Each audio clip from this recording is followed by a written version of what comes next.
This week, we have, for our episode, another fantastic surprise find in the realm of super low budget. Well, I don't know if we want to call it super low budget. No, it's low budget. Low budget. It's not micro budget. Not micro, but not like what we just got done watching. Oh, God. Yeah. $250 poorly spent. Yes. This was way more than that. Yes. So yeah, this one is another one that kind of just came up through our meanderings, and here it was. It has a lot of good lessons in it. I think really what it boils down to is simple story. Yeah, that's what we get into with this one, and it works. It works magically. Does. Kind of excited. Yeah. Well, should we roll? Let's do it. All right.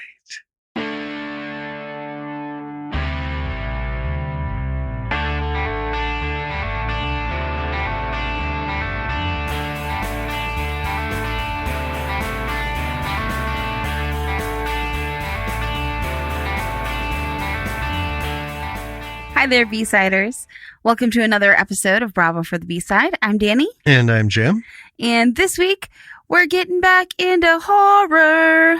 Yes, we are. Yeah. I love horror. Well, yeah. I mean, it's kind of our wheelhouse. Yes. We love horror. It's the whole thing. We love B movies. Well, yeah. Because most of them, some of the best ones were B films. Mm-hmm. Low budget or indie, either way, hand me down kind of, we'll see what this does kind of stuff. Yeah. It did it all. Horror. Yeah. And it's a good old fashioned slasher. It is. This one was another one found online through Twitter.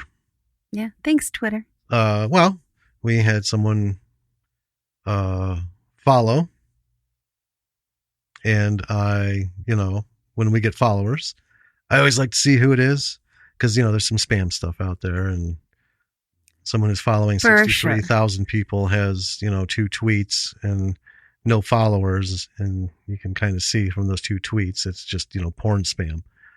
I don't follow back. What? We're missing out on all the porn spam? We are. Okay. We are. So anyway, just wanted to see who it was, and found out the person was a filmmaker. So obviously went to their link and saw this magnificent thing in a trailer. Yeah. And, showed you. And bam. Good. Instantly on the list. Yeah. Yeah. Yeah. Very visual. Yeah. Do you want to tell us about it? Am I doing it? You are. That's right. That's why I have it up. You're such a ham. Just tell us. Okay. So this week we are covering Redwood Massacre.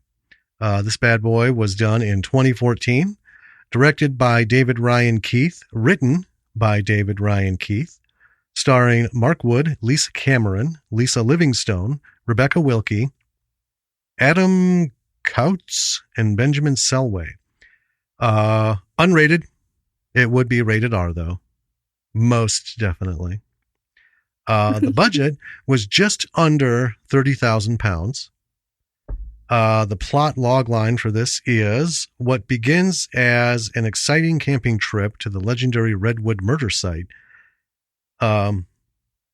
takes a terrifying turn when the innocent campers discover the legend is about to become a nasty and bloody reality. And there's some things to talk about this towards the end. It's a good length for a log line. I think it's pretty good. Yeah. Yeah. But yeah, this was shot in Scotland.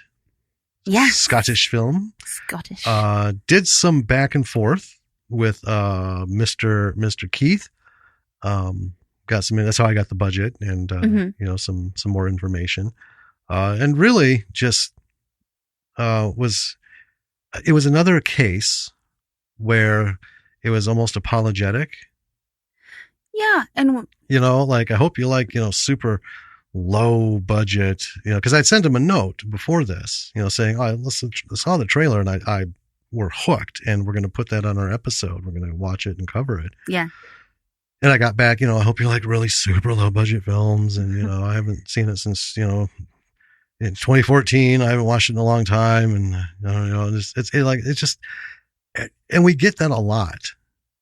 Yeah. I think people are very self-conscious of their low budget films, but you don't have to be. I mean, if you make a film, whether it's, a $1 million film or a $1 film, right, you've made something. Well, and this was super awesome. Yeah, it was. Yeah, I'll just, it's not really a spoiler, but I'll put it out there. It had the same intensity with watching the trailer as Attack of the Taddybogle, which was great. Yeah. Yeah. And I guess we'll jump into a quick lesson. Don't apologize for your work. Yeah. It doesn't matter if you had a 35,000, 3,500, if you had $350 and you just did the best you could. Yeah. Right. Don't apologize. You made a movie, and this was a full on production. So yes. Even with just under 30,000, I mean, it's very clear, Mm-hmm. The budget can be seen by the limited locations. That's always the number one indicator. Well, yeah. And there's nothing wrong with that, because we've talked how many times about do it in your living room, one location, you can do it with one camera, one angle, right? Yeah. Just, you can do it. But anyway, apologies were not necessary.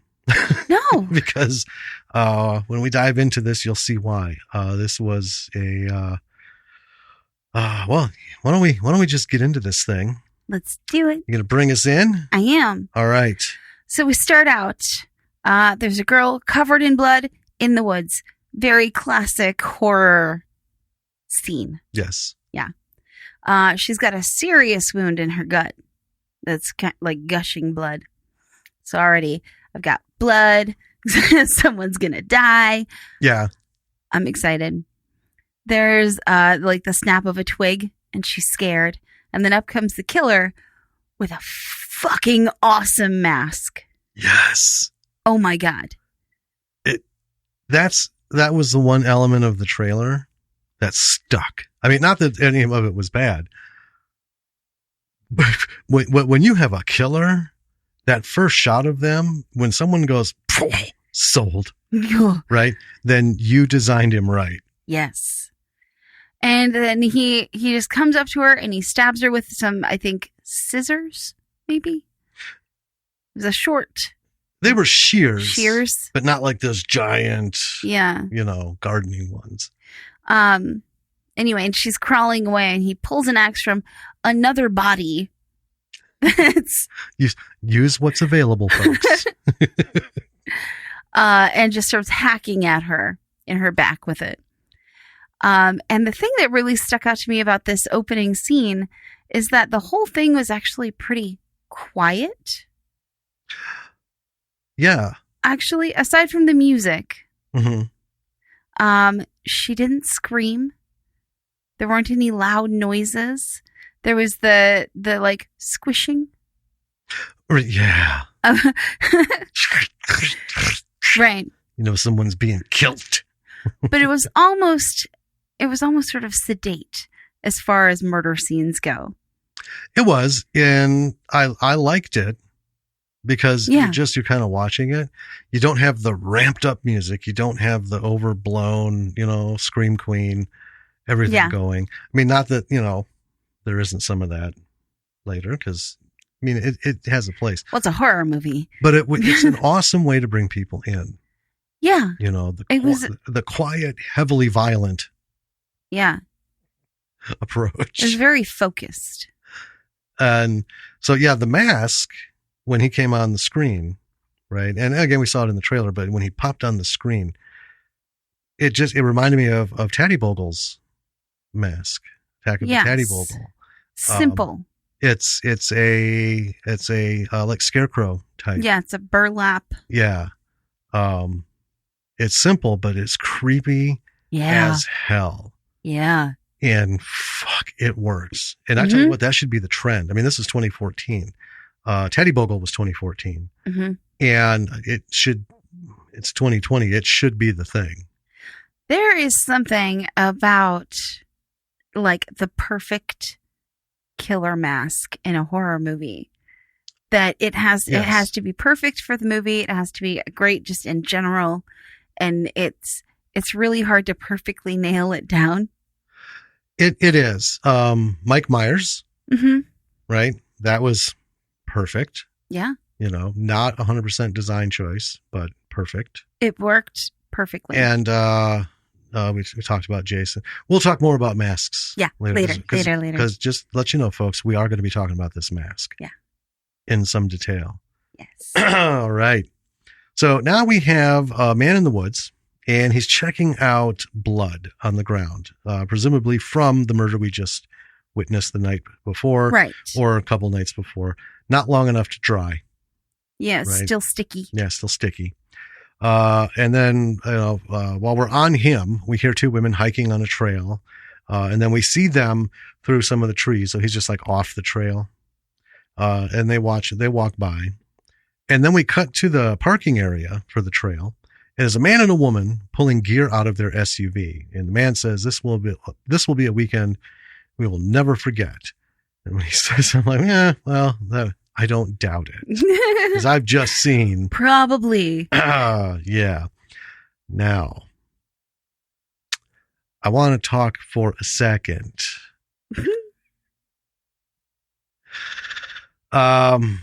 We'll swing back to it. So, we get back to the two women on the trail. One is the ex-girlfriend of the guy we just saw in the parking lot. Right. His name is Mark. And the girl that was with him is Christy, his new girlfriend. Okay. And Jessica, heavily Scottish, is his ex. You're making it sound very confusing. Well, no, Jessica is Mark's ex-girlfriend, right? Yes. Okay. And then Christy is the woman who was with him in the parking lot. Mm-hmm.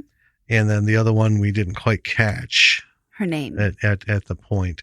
And then we cut to a guy on a bike, and he's calling the girl whose name we didn't catch. Yes. Says he's lost, that Mark's map is shit.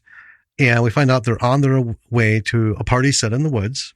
They're going to all meet. They're going to meet up with a bunch of people. It's kind of like a Facebook thing. Hey, let's all go to the fucking murder house. So yeah, it's a big deal. So we got Mark and Christy now, and they're passing a camping couple in the woods, who, as they walk by, the camping couple gives them the shit eye. Oh, what are you looking at? And that's why they just keep going. And bike guys just kind of tooling through the woods. And then finally we get Mark and Christy catch up with Jessica and her friend. Now, I just want to address this. Christy is the one in every movie that you just want fucking dead. I wanted someone to just murder that bitch before they even got further than this. And that says a lot about the actress's performance. Well, yes. She did a really excellent job. And just as sort of a PSA, folks, quit confusing the actress with the role, because I've seen a lot of vicious shit directed at actors, especially actresses. I mean, I like to call them all actors, but so that people in a certain segment can understand what I'm saying, quit it. Right? They're playing a role. Now, here's an example. So I labeled this Christy Bitch intro, because this just kind of sets the tone on what her character's like. Be careful with that. I've got expensive things in there. Look, Kirsty, you do realise we're not staying in a 5-star hotel this weekend? Remember, this was your idea, not mine. Spending the weekend with your ditzy ex-girlfriend isn't exactly going to be fun for me, is it? It's not enough that she's snooty and bitchy, but what did it for me right there is it. there's only one kind of person who takes a single syllable word, ramps it up at the end, and then punctuates it. Is it? Oh. So anyway, I didn't have as strong of a hatred for her as you did. I know, but well, it's because I kind of got why she was bitchy. I was like, I wouldn't be happy about this either. But on the other hand, I wouldn't put myself in that situation. But that was secondary, right? To watch out. I got a bunch of expensive stuff in there. Fuck. All right, Go on. Oh, well, that was it. Because finally we got Mark and Christy who catch up with Jessica sure. and her friend. Sure. So won't you take us from there? So we do have thus far pretty good production value, really nice camera work, really nice lighting, especially considering it's outdoors. Yes. It all looks really good. And I was like, well, I don't know why we're making such a big deal about it being low budget. It looks just fine to me. Yeah. And here's the thing. It was shot in the woods. Yeah. That is not easy. No. Right. So, the Failure Boys did Taddy Bogle in the woods, but it was kind of here and there, right? It was different places to, how inside, outside the house and so forth. And a lot of the woods stuff was at night. True. Right. So this is a lot of daylight stuff. Woods is hard because you have to, when you're looking at the screen, you're sitting at the cinema, you want to see shit in focus. Right. And there's moments where they don't do it. We all know how I hate artsy, blurry shots. They don't think there's room for those. But yeah, all of these shots are crisp. The depth of field, and that's not an inexpensive camera. No. Right? And it also is not a completely novice DP. Right. Right. It takes a lot of knowing how to get the light and get a shot of motion through a forest and not have anything 3 feet in front of or behind completely out of focus. It's super disorienting and looks super sloppy. Right. Yes. But yeah, I've seen it a lot. Yeah. Everyone's in focus. The motion was nice and smooth. Mm-hmm. So yeah. Yeah. It was really good. Very impressive. And so the four of them, the three girls and Mark. Yes. They pass that family camping in the woods and as they're kind of going through. And then the guy of that camping family just kind of storms off for a piss. Right. And he's like doing his thing and his wife screams in the background and he's really only mildly curious about it at first. Yeah. It's funny because you hear it lightly. Mm-hmm.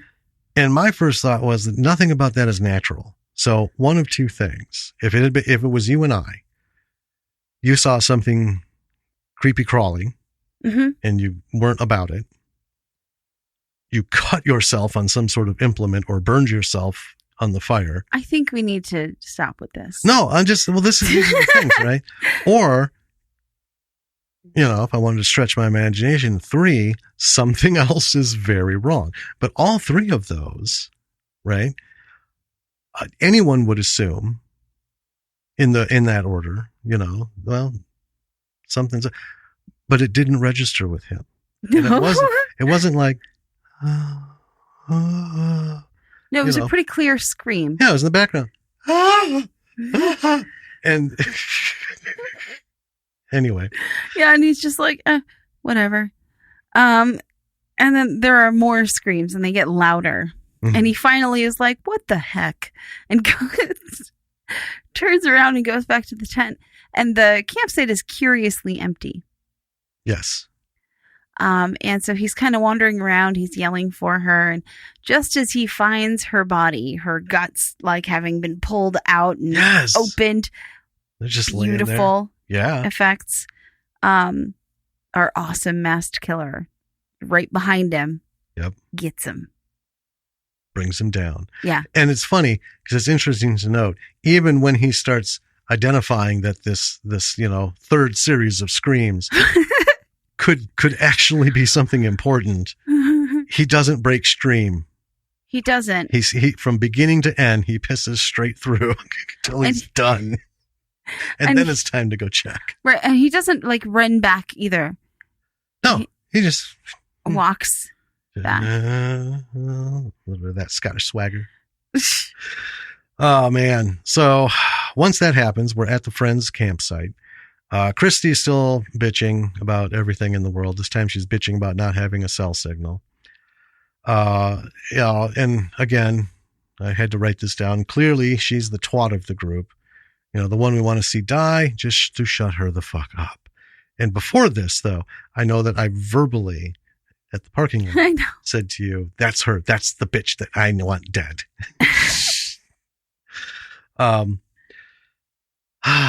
So, just 5 minutes in, I didn't just identify it. Now I'm feeling it.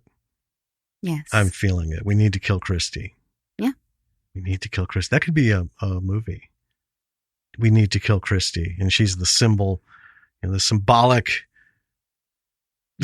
entity for all these annoying fucking characters that we just want to watch get offed in these films. We'll explore this later. Okay. Anyway, so they're still waiting for the bike guy. Mm-hmm. Right. And then we cut to bike guy. He's riding. And as he does, a chain comes up from the ground. Big one. Yeah, big one, right? He hits it, off and over he goes. He crashes. And he, shouts to no one, are you trying to fucking kill me? And I was like, yeah, probably. On point, friend. You guessed it. And then we hear some ground twigs snapping behind him. Mm-hmm. And from the, opening shot, we know there's only one twig snapper in the woods. Yep. So he starts walking his bike, calling out, and then we hear more braking sounds. Yes. Yeah. So then we're back with the little group of friends. Right. And the third girl as I hold up 4 fingers. Yeah. She's wearing a dinosaur shirt that says vegetarian on it. Yeah. And so I just started calling her Dinosaur Shirt Girl. And that cracked me up when we traded notes because I didn't catch her name either. Mm-hmm. And I also started calling her Dinosaur. I just called her Dinosaur Woman. And at the same point in our notes, mm-hmm.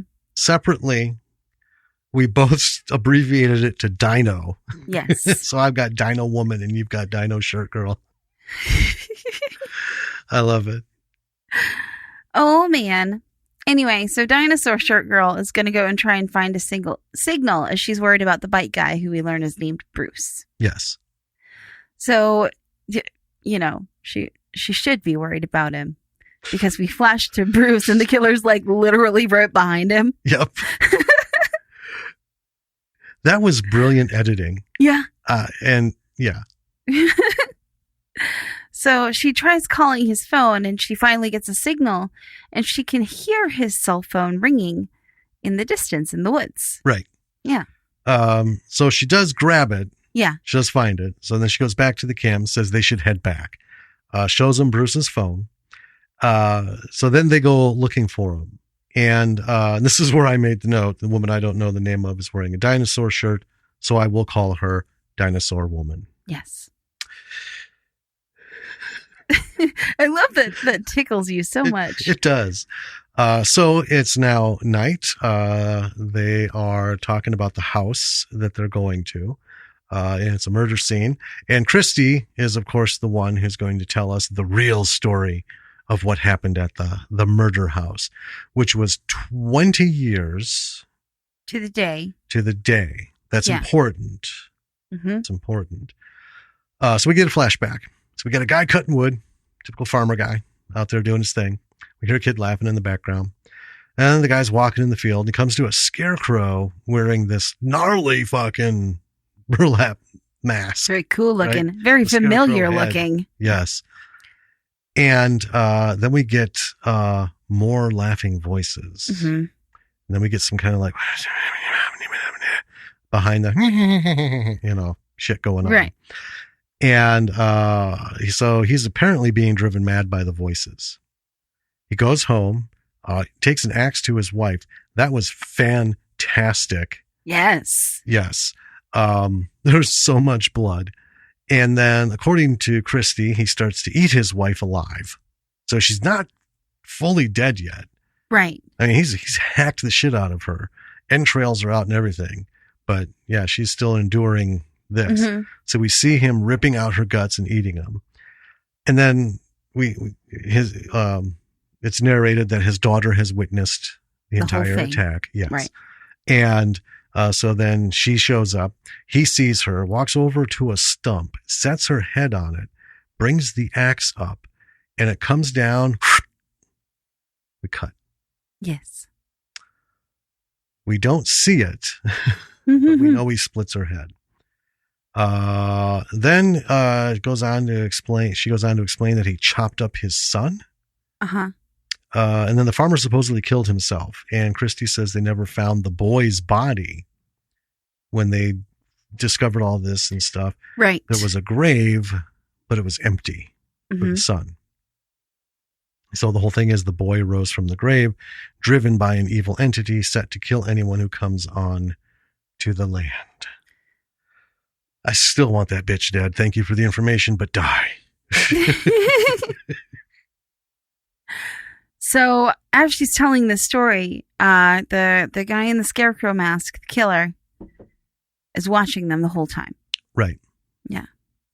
So Dinosaur Shirt wakes up the next morning and everyone is gone. Everyone. Yes. It's just her at the campsite. Yep. So she's looking around for everyone and she starts to get worried.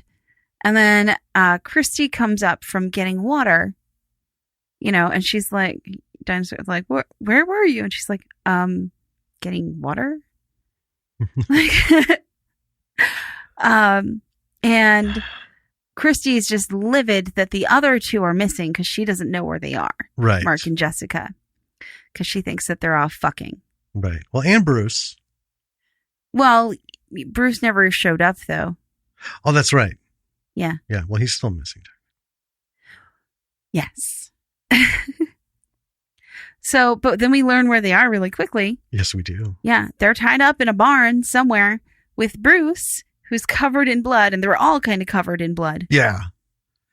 And then the scarecrow mask comes in and cuts loose Jessica and carries her off somewhere. Mm-hmm. And I just wanted to say the set pieces in the murder barn are actually, they're really, really good. They're very creepy. They're clearly authentic. Yes. Like these aren't, someone didn't carefully like paint rust on all these metal pieces and. Right. Yeah, these are all genuine tools. Yeah. And probably working tools. Probably. Yeah. Because having seen a lot of this stuff that people use, that's how it looks. Yeah. It's only new and shiny for a little bit, then Yeah. it gets that patina of. I lived in farmland for a while. I know, baby.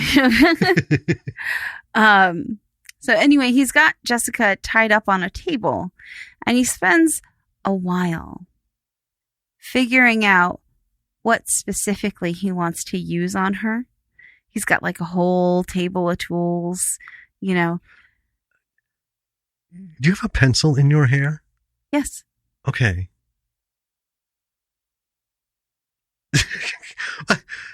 I'm looking at you and down and up and down and up. And see, okay, go back just a little bit.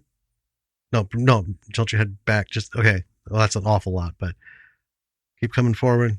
Okay, so right there, a little bit further back, I can see it. Uh-huh. So as your like chin is up as you're talking, and I see this thing appearing above your head, and I'm trying to figure out It's a pencil. Is it a hair? What the hell am I seeing in my field of vision? I'm like, well, the camera can't be bouncing off your headphone thing. Oh, is it bouncing off the metal bit? No. Okay. Well, that's what I thought. I mean, I can, obviously see the metal when I'm trying to figure when it's on your fucking head. I'm sorry. Well, we shut ourselves in here and then we set the cameras by the door. And when we got in here, it was really warm and my hair was down and I didn't have a hair tie with me. And so I took a pencil and I put my hair up with a pencil. That's fine. Because, I don't recall you coming in that way. I can put my hair up with anything. Give me anything. I know. I didn't want to interrupt you, but it just started bothering me a lot. What is it? I'm sorry. Continue. Okay. So he's picking what torture tool to implement, and they're all like farm tools. Mm-hmm. And he finally gets this like mini scythe looking thing. Yeah. And I know there's a name for it. I don't know the name of it. Well, and here's the thing. I did right up until that moment when I wanted to type it out. I'm like, oh, fuck, what was it? And fucking a week later, I'm like, I still can't remember. But yeah, it's a little mini scythe. Yeah. And then he brings it back to her and he really slowly stabs her with it. Very slowly. Yes. Yeah. I love that. It's great. Well, yeah. I don't know how to describe it. I think it was haunting and eerie, but I mean, it was satisfying in terms of like, it's a kill scene. But yeah, that just super slow. And we don't have, Yeah, he's just taking his time, really enjoying himself. Yeah. Yeah. But yeah, it was something. Yeah, it was good. But once she starts to bleed, he gets pretty happy stabby with it. I know. That's the best part. And then, then, yeah. I love it. It's wonderful. He just goes to town. Oh, man. So then we cut back to Christy and Dino Woman. Christy is going on about Jessica fucking Mark and how it's her fault and all this. And, I'm like, what a pissing, whining bitch. She's blaming all this all on Jessica. And Dino Woman asks if any of this bothers her. So I got this. Let's just hear the exchange here. I have left a lot of expensive clothing back there. Yeah, well, feel free to go back and get them anytime, Kirsty. Oh, don't worry. I'll be sending Jessica the bill. Oh, this is ridiculous. I mean, do we even know where we're going? Or are we just going round in circles here? Do you know where the house is? Well, what do you want me to say? Do you want me to magically say that I know where the house is? Because I can't. That's obvious. Well, I don't need anything pointed out to me, thanks very much. This is all Jessica's fault. She had this planned out from the very beginning. Does it even bother you that 3 of our friends have gone missing? Because it sure as hell bothers me. It doesn't bother her. Not one bit. Not really, no. No. There isn't a single point in this where she is concerned for the safety of anyone else. Yeah, there isn't a single sentence about the situation of people not being around. And shit gets creepier, But just her fucking going, and, I get it. But I still hate this fucking character. I just do. So then anyway, after that, we get back to the house. And now Mark is cut free and carried off. And I'm thinking, poor Bruce, man. In a situation like this, I want to be number one to go. He's been there the longest. Right? But if it's me and 10 other people in a room and someone's going to come in and take us one by one, I want to be first. I don't need to be sitting there through 9 other people, waiting, contemplating, listening. Yeah. So that's, I'm like, oh, God, better to get it over with quickly than have to wait. But he does manage to get free. Yes. All right. And he picks up an axe. Mm-hmm. There's more than one. There's a couple. Yeah. And then we can hear Mark in the distance crying out, presumably being killed like Jessica. So Bruce waits by the door with the axe. And what? Can I just interject? Please. Okay. So as he's standing in there by the axe, he almost looks like he's going to charge out and like go help his friends and stuff. Right. There's a second where you're like, yeah, this is going to. He's going to go in there and get his buddy. Yeah. And then Bruce just nopes out. Yep. he hears the screams and he's like, starts backing away from the door. Yep, I'll just wait for someone to come through and take a swing. Seems better that way. Oh, shit. Okay. Anyway, we find out, nope, that's not the case. Mark is not being killed like Jessica. Mark is tied to a chair. He's shirtless. Burlap Mask, who I call the killer, Burlap Mask, comes in with a sledgehammer in his hands. Yeah. And he swings it up, brings it down, and we don't see the actual impact. Right. But man, do we fucking hear it. Mm-hmm. It comes down, I believe, on his knee. I think so. From the angle, it seemed like it. Anyway, there's a scream. Mm-hmm. Pretty good one. And then Bruce is on the move. He's no longer standing by the door. And then we're back to Mark. The sledgehammer is done. And now it's a hacksaw. I love this. Burlap Mask is sawing Mark's head just below the hairline. Yeah. Straight across. Fucking fantastic. I loved it. Yeah. And so then we cut to a little bit later. Burlap Mask is now sitting playing with some body bits in some jars. And Bruce is sneaking about, but he makes a noise and catches Burlap's attention. Mm-hmm. Yeah. And then then we kind of cut back to the girls, the two, Dino Girl and Christy. Right. Are out in the woods still looking. And they come up to a house that they think is the murder house. Neither of them are super sure. Right. But they're like, maybe. I mean, it's the only house around. And they don't have Mark's map. Right. Mark's not a cartographer. Clearly. So, anyway, we really quickly cut to Bruce, who finds what we believe was a dick in a jar. Yeah, because I had to ask you. Yeah, we had to stop. Yeah, for a second. Because it happened right at that moment. I was in between looking from notes to the screen. And then we cut away from it. Mm-hmm.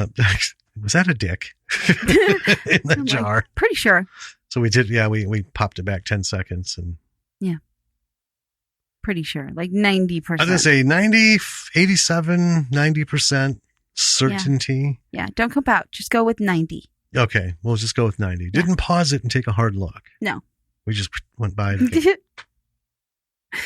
Didn't take a soft look either. I'm so funny. Okay. I'm dying inside. I know. So at the Redwood house is what the murder house is called. Yes. It's in shambles. Dino Girl and Christy are looking around. They're not convinced it's the right house because they can't envision having a party there. Right. Which, I get on one aspect, but on the same note, you're not going to go to somebody's house who they still fucking live in it. This thing's been deserted for 20 years. Right. You've got to expect it to be super high on the funk meter. Yeah. Dilapidated and shit. Yeah. But then again, I think, in most of these shows, these aren't... These aren't scholarship winners. No. So I don't think they'd make that connection.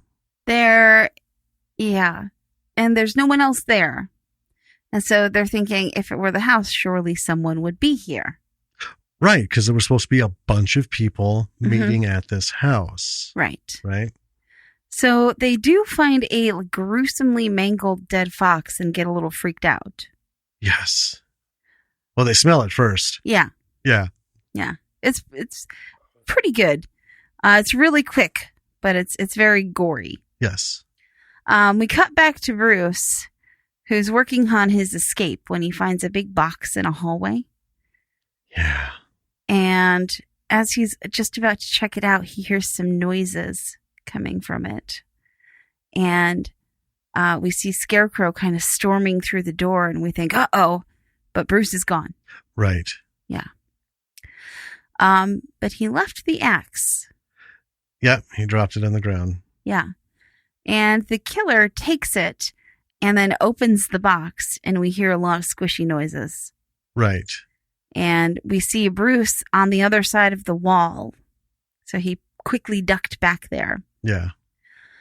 So after lots of squishy noises in the box, the killer kind of storms off. And Bruce comes out and looks in the box, and it's the girl from the beginning of the movie.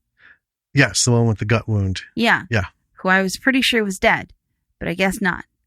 But it doesn't matter because she's for sure dead now. Yeah, she is. And can I just say, because it's the little things in all the movies that we watch of any kind that just really either tickle me or just, resonate with me. Like in Attack of the Taddybogle, when he walks behind the cars and trying to get it off. Yeah. It just tickled the shit out of me because it's just like I said, he's going from one aisle to the other in a grocery store. Mm-hmm. It's like, I got something to do. Right. Whoops. Now you got me doing it. But in this one, the way he picked up the axe was like almost like parental. Fucking kids. Just dropping this shit all over the place. He truly looked like it just in body language, like it was an annoyance. God damn it. And then took it out on that poor woman in the box. That's something that's actually really well done. And I didn't write anything down about it, but in this movie, the body language of the killer, whoever was playing him, or the people that were playing him, if it was more than one person. Like Taddybogle. Right. It could be 6 people. Was wonderfully done. Right. Because you can't see his face. He's not expressive. No, and there's face. You can see very little of his eye. Yeah. Through the depth of the mask. And not enough to even register a performance. Right. Like, you can see there's an eye. Yeah. But I just want to back up a bit. We do know it was one guy. Yeah. Because I believe in the credits he was listed as Evil Highlander. Okay. Because there was no killer or anything.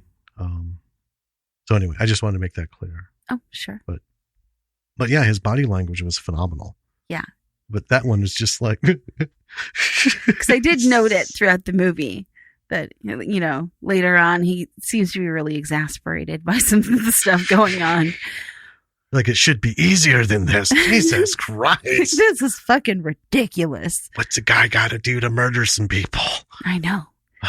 And we've seen him a number of times, and I still can't get over how cool that mask is. Every time I see it, I'm just like, that's so cool. I know. It's so cool.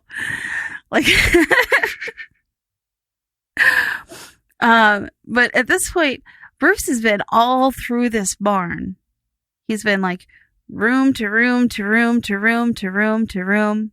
Yes. And I was like, this is some wildly labyrinthian barn. Yes. But that's a horror movie thing? It is. But I mean, the other thing too, this was a location. It was. And it's funny because later in the movie, we see the outside and I'm like, oh, it really is that just like crazy. Everything is connected somehow. Right. From the house bit. Mm-hmm. Right. When Dino Woman and it. Yeah. Arrives.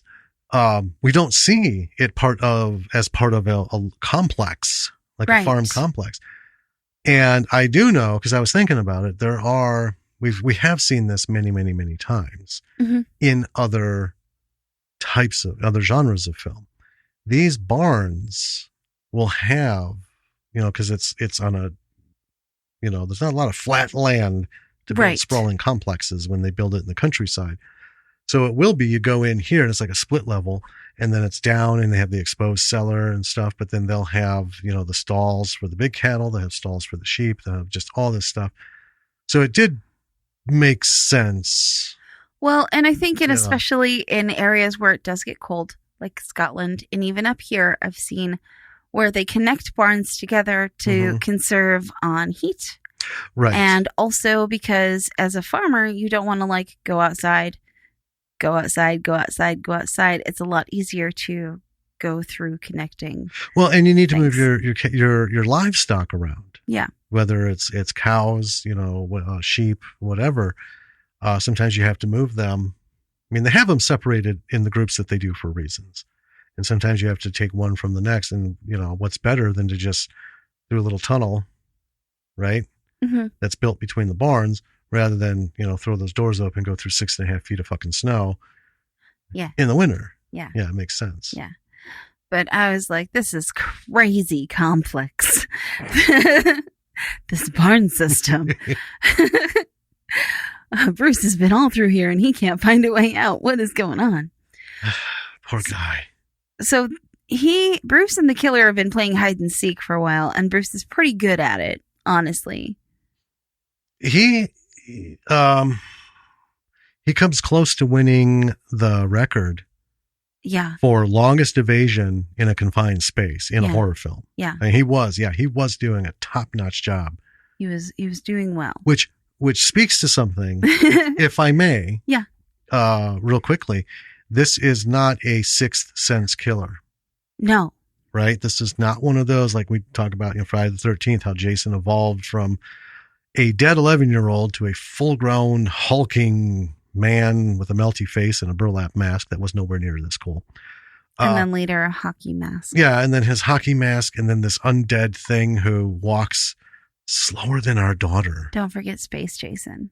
I will forget Space Jason. Fuck Space Jason. But the thing is he always knew where everyone was. He never ran. Right. Right? He just, like I said, he walks slower than Lily. Boom, boom, boom. And then after the person he's chasing, who's running full speed for 200-300 yards, he's standing there waiting for him. Yeah. So amazingly. No. Burlap mask. He worked it. Yeah. And there were some moments where you're like, oh, Bruce. I know. Lucked out, friend. Phew. Yeah.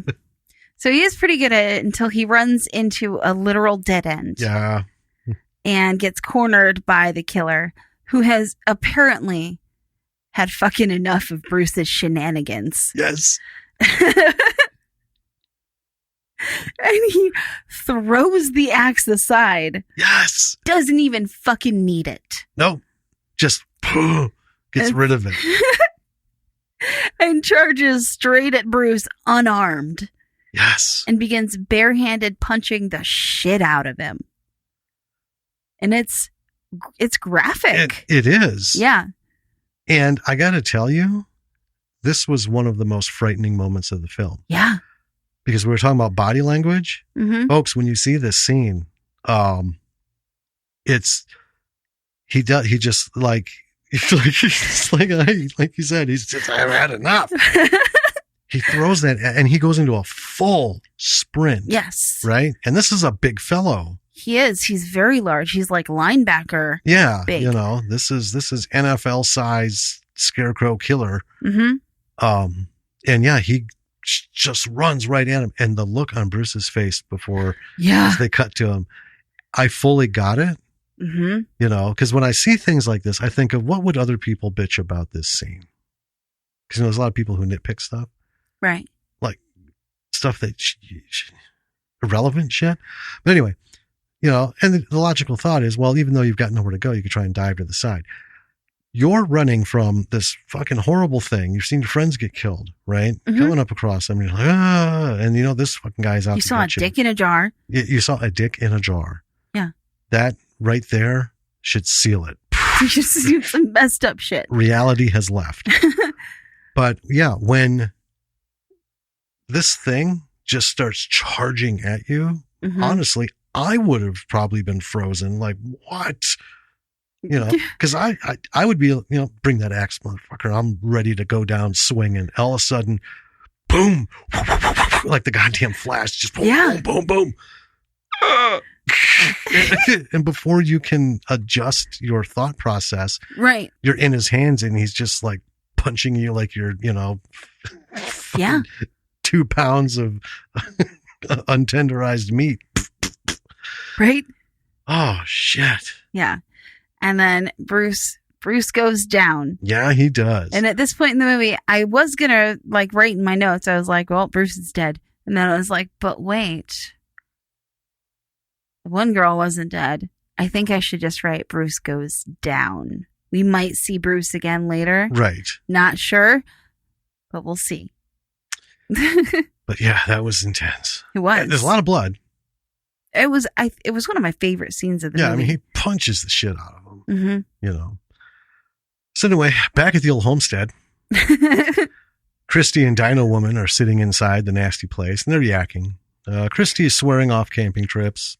That's fine. I still want her dead. Right. The fox didn't drive them out of this place. No. Surprisingly. Well, they realize they need to stay the night in this house. Because they don't have any of their stuff. Well, they don't have any of their stuff, and it's getting dark. Yeah. And, yeah, they're not even sure where the fuck they are, so how are they going to go find their camp spot? Right. So then we cut to Bruce, who's in a cart being pushed by Burlap Mask. I'll just call him Burlap. And then we cut to Dino Woman, who is out wandering the yard at the nasty house. I just want to say the scene is just her out walking the yard, and eventually she takes a seat. Mm-hmm. And as in a lot of these films, and deservedly so, this is the moment where she's having her come to Jesus with the whole situation. Yeah. Right? Like something's fucking wrong. She doesn't quite yet know how fucking wrong it is. Right. That's coming.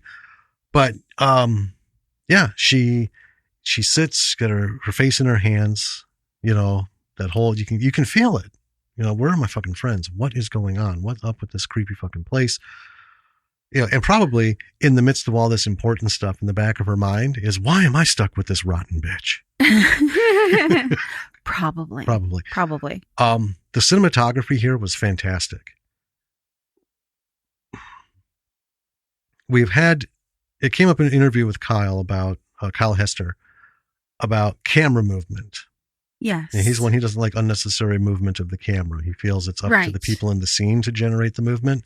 Mm-hmm. But this is one of those moments where it's kind of an artsy thing. It's pretty standard kind of thing. The slow kind of pan and track of someone in this kind of moment. And 9 times out of 10, it works. Yeah. Okay. It worked here. I mean, there are those moments when it's like, oh, you did that all wrong. Just the way he framed it, what was in the foreground and how everything just moved. But you could actually feel through the visual, what a terrible fucking situation to be in.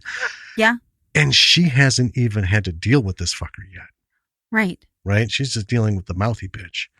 So, anyway, back inside, Christy's walking around the house looking like she sniffed her own shit. And she hears some noises. So she's looking around, and then she finds a cement wall. Yes. A cement wall that has a hole broken through it. Uh-huh. She goes through the hole in the cement wall. Who wouldn't? Always the best choice. Yeah. That's what I thought of. It's, oh my God. I'm the worst. Yeah. I would instantly die in a horror movie because when I see something like that, I'm like, well, obviously I need to go through here. Right. And you know, again, it's one of those things. It's in a lot of films, you know, the whole thing. I mean, I know now if I'm out somewhere and I see a fucking, you know, cement wall with a hole busted in it and on the other side is the dark unknown, I'm taking my happy ass back the direction I came. I know not to go through that fucking hole. You know, I don't need that in my life. You would think that I would know better, but I know that you know I don't. Well, that's why I know that if I were with you, I'd be like, no, let's go. I just want to, no. I'm the worst. Oh, man. Time and a place. Okay. So anyway, when she goes through the hole, she's now in Burlap's building. So she is in the barn farm complex building. Right. So we officially confirm at this point that the girls are indeed at Murder House. Yes. Yes. They don't know it, but they're much closer than they think they are. Oh yeah. So now we're back to Bruce and he's about to get creamed. Burlap is fucking around with him.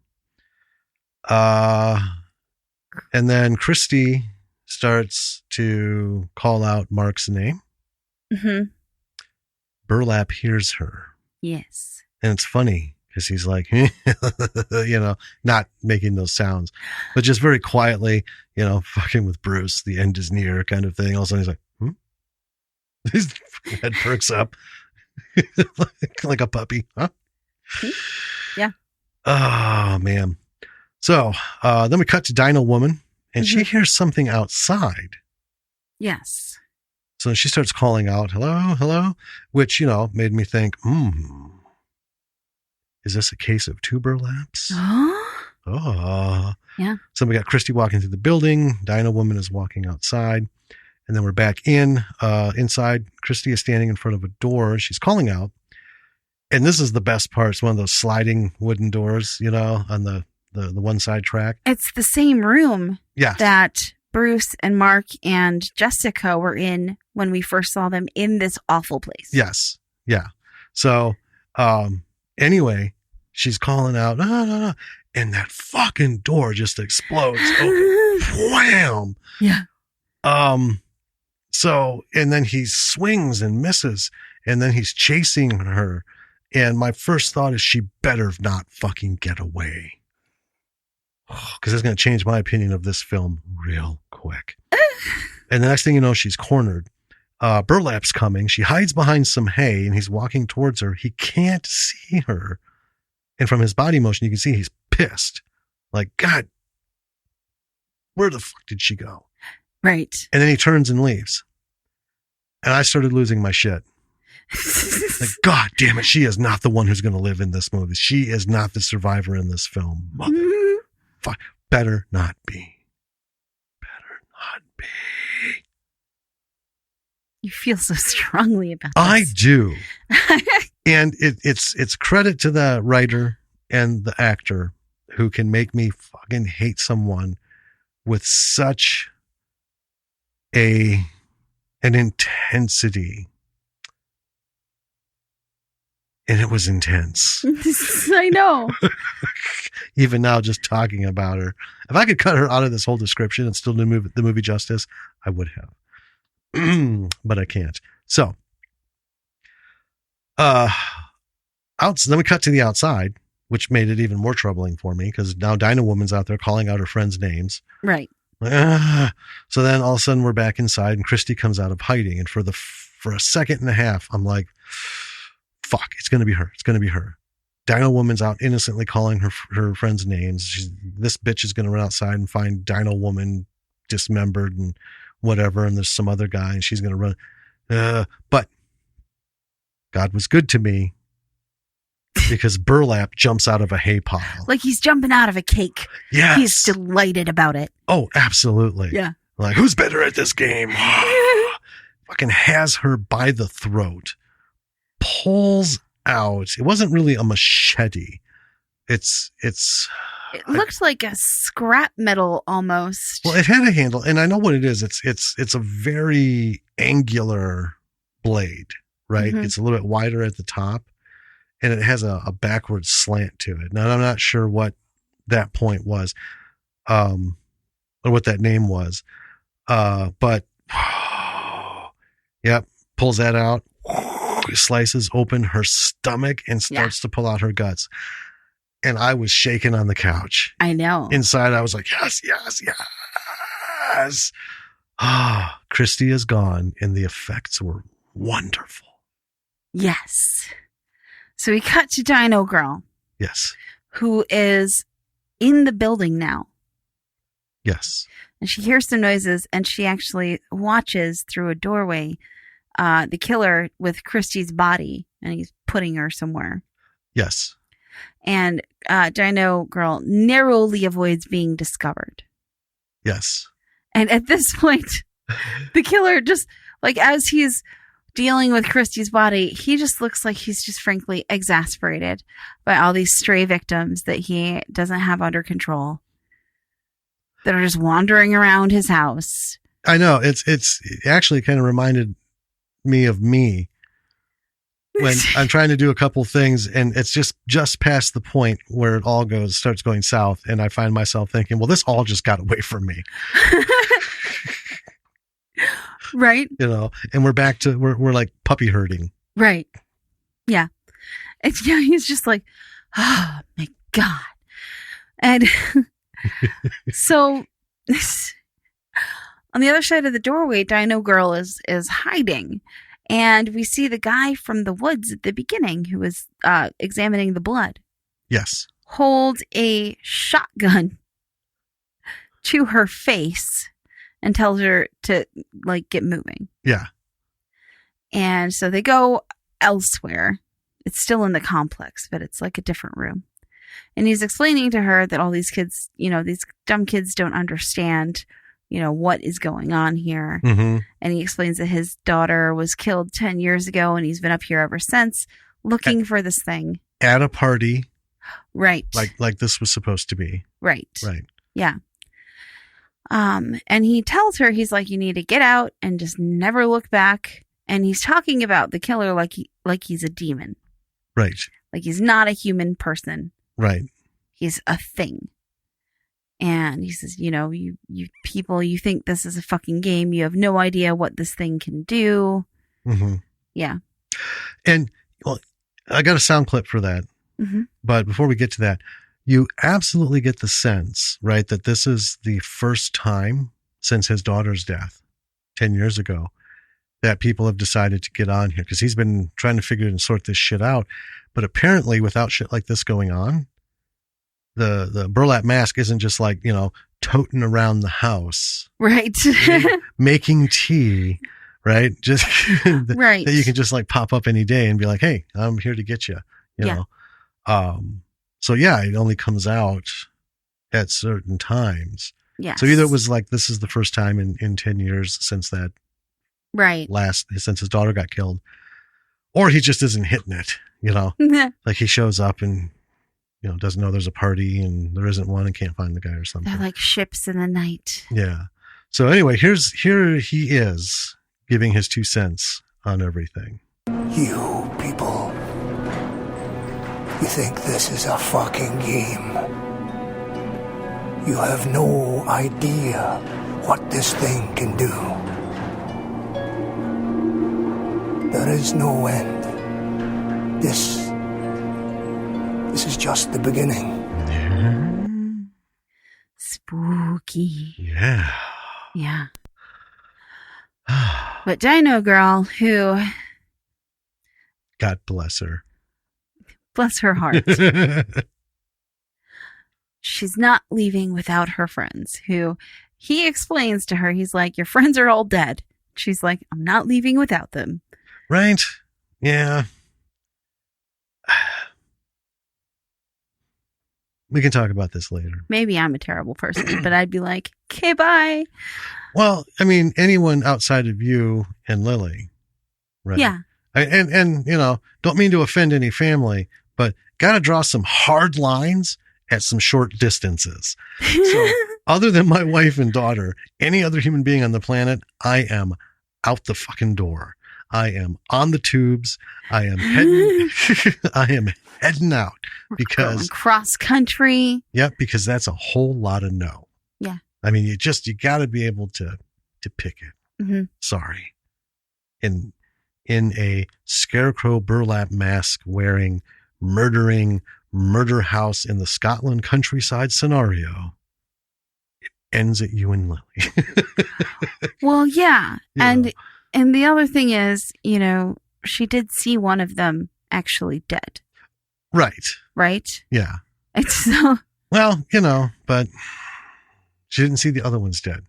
I mean, that's fair. That's fair. I guess, yeah, I'd want to see...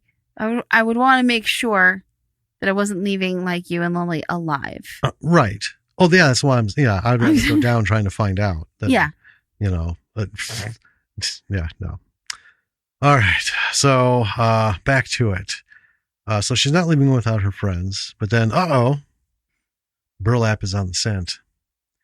Here he comes. And he looks annoyed about it too. Yeah. Cause he's like, how did this get so away from me so much? Where are all these fucking kids coming from? Who's this? So the guy gives a shot, misses. And, my thought was, well, rather than lining that all up, you should have just ran the fuck out of there. Yeah. So he's trying to hold a door, And burlap will not be denied, right? So he's sticking his machete through the wood slits. The guy gives Dino Woman the gun.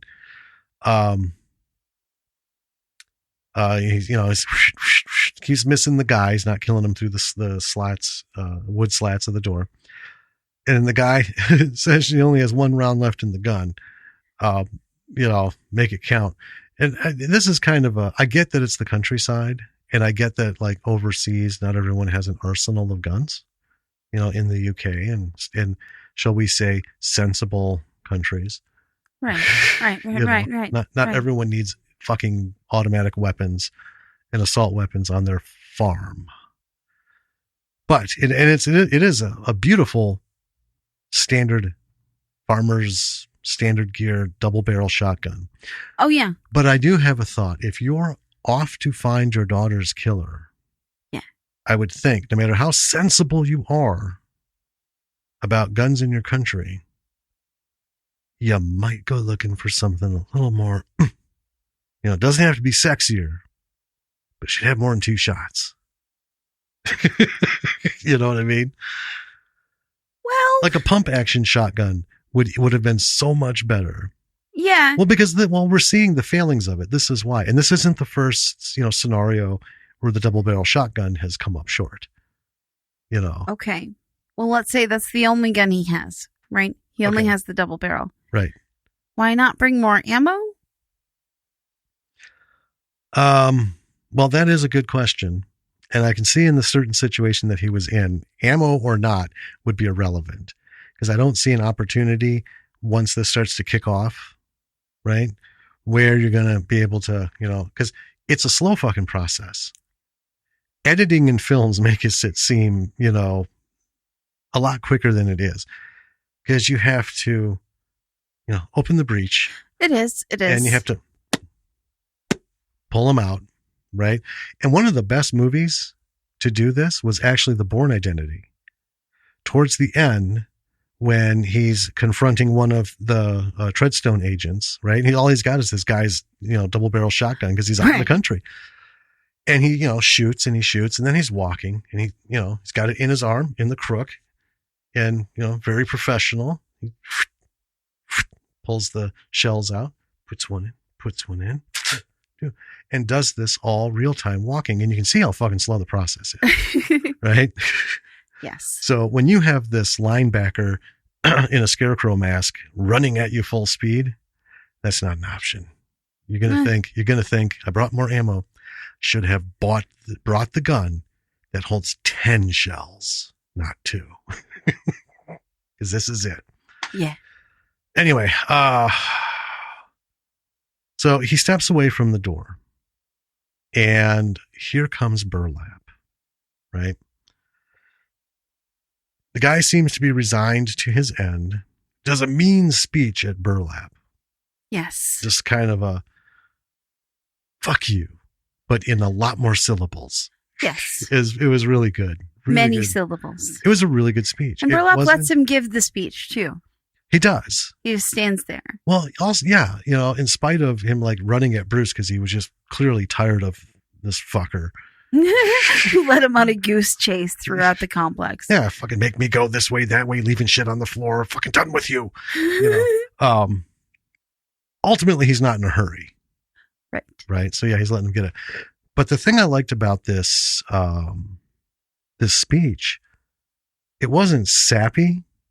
It wasn't over the top. Right. You know what I mean? It was pretty standard in terms of murder victim's father or husband or someone, Mm-hmm. You killed her. My fucking life ended that day kind of thing.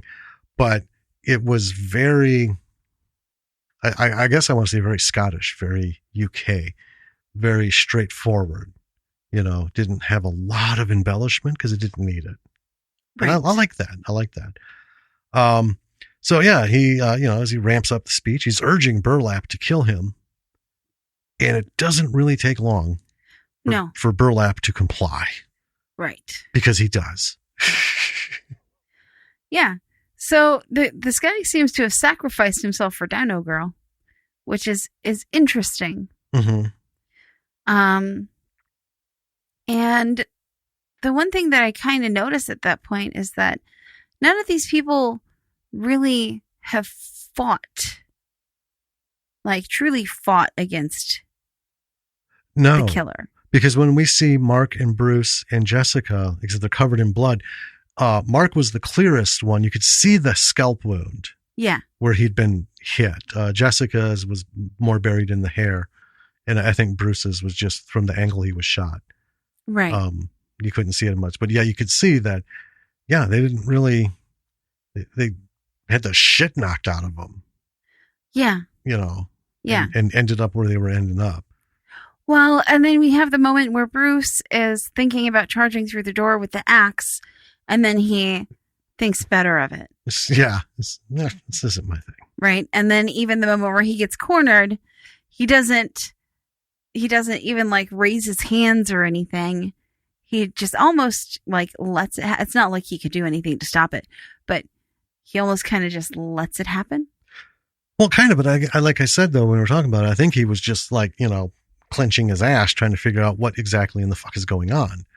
Because, you know, the guy has an axe and he's like trying to maybe prepare himself. And next thing you know, this giant thing is running at you full speed. Yeah. You know, and your whole body's just like, Yeah. Well, and I think that I just thought that was a really kind of interesting point, because it's almost like all of these people kind of realize that there's nothing I'm going to be able to do in this. You're like, right? Yeah. There's no point in it. Well, that's true, because even like when Jessica was on the table, I mean, there was a little bit of Right. squirming, but there wasn't that like, you know, I'm either going to rip my wrist, free of my body, right? Yeah. Or, you know, something's going to happen. They just kind of like sat there and took it. Yeah. Like, and even the girl in the beginning who doesn't scream. It's just a really interesting thing to kind of notice about a movie like that. yeah. But I like that the guy, whoever this guy is, that we never get his name, he does die well. He does. Yeah. He does.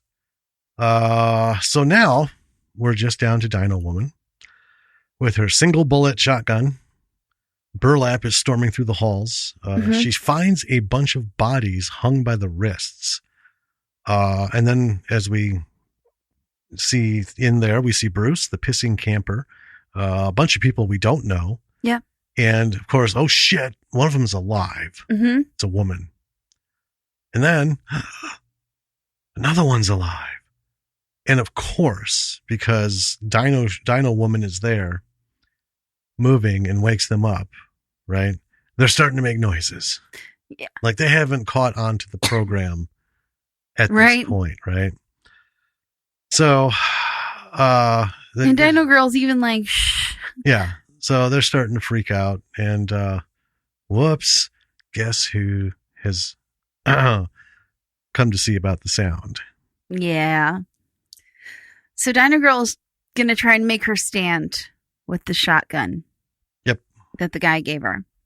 But she takes too long to cock it. And the scarecrow guy uses the shotgun itself to like bust her nose in. Yes. It's pretty good. You know, there's a lot of moments in when they cut away, when the like violence happens. Right. You know, and I think part of it's a budgetary thing, and it's also partly an artistic thing. But the moments where it's like full on are always excellent. It is easier to show a punch or something getting hit in the face than it is with a sledgehammer doing severe damage or an axe busting into a body, because you have to come up with a at least a torso, right? And it has to be, you know, it's the fake skin gel. It's got to have the right thickness and stuff. Yeah.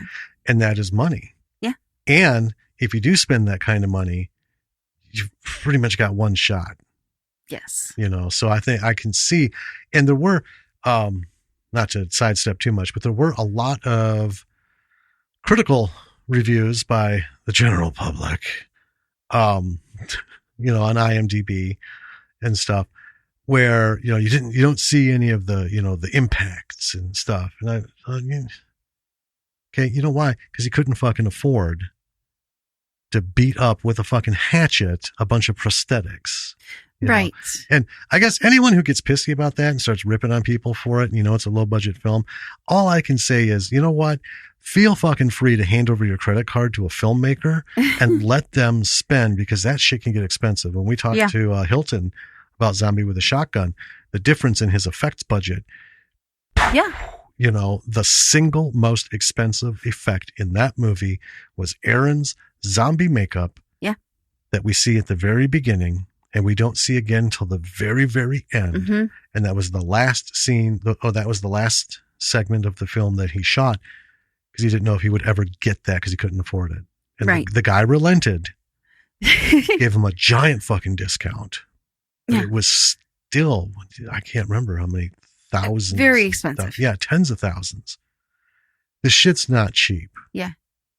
So as a viewer, cut him some fucking slack. Right. Understand they're giving you the best they can for their buck. Yeah. And considering most of these movies are watched for free. Right. Let's cut down the bitching. Yeah. Anyway. So he busts her face up with the shotgun, and then he starts beating her. Yeah. He ends up throwing her down to the ground, and then suddenly Bruce comes in with the side tackle. Yep. Somebody on the front line didn't do their job. And buys her a couple of moments. Yeah. Because as he saves her, Bruce gets a fist literally through the torso for his troubles. Yep. Yeah. All the way through. Yep. It's awesome. It is.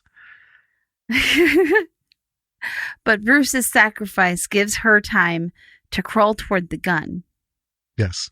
And she manages finally to turn it around and shoot the scarecrow. And it looked like in the face, but I guess it was in the shoulder or the neck shoulder area. Yeah. Kind of. Yeah. So. Oh no, that one. No, it was under the chin shot. Okay. Yeah. She actually got that right up under his chin. Yes. And kablam. Right? Because he goes down. Oh, yeah, he does. Yeah. Right. And she gets out. She starts running away from the house, and it takes a while. Mm-hmm. There's a lot of shots of her running. Yes. Which is good because it took them a really long time to get to the house. Yes. I would be pissed if she ran out of the house and instantly was in the road. And the shots themselves weren't disorienting. No. It wasn't an artsy kind of, to bring you into the character kind of bullshit. They were done and edited together in such a way that you could understand she had no fucking clue where she was going. Right. And she was going for a while. Yeah. Yeah. So she eventually makes it to a road and finds a guy in a van who's driving down the road. He stops. Yeah. And he helped, she gets in the van with him and they're going, and there's a lot of really gorgeous shots of the Scotland, the countryside, and this landscape. Yeah. It's really fucking beautiful. Scotland is pretty. It is. Anyway, I was pretty sure the van guy was shifty. Yeah. He had kind of an air about him. Yeah. I didn't care for it. Yeah. Yeah. I was like, I don't like this guy. I don't know about this. This is going to end badly. I can't wait to see it. So they're driving for a while, quite a while. And he eventually pulls the van to a stop in the woods, and he tells her that they've taken a wrong turn, and he thinks they might have been going in circles. Right. Yeah, because he missed a turn. Yeah. And I was like, this guy's so fucking shifty. What is he doing? Right. And she's like, circles? Very concerned. Yes. And he gets out and he's like, there's a house a ways back and he's going to get help. Right. So after he steps out, Dino Woman is alone in the car. But the guy's still going away. So she gets out to talk to him. Mm-hmm. Right. And then Burlap comes up behind the guy.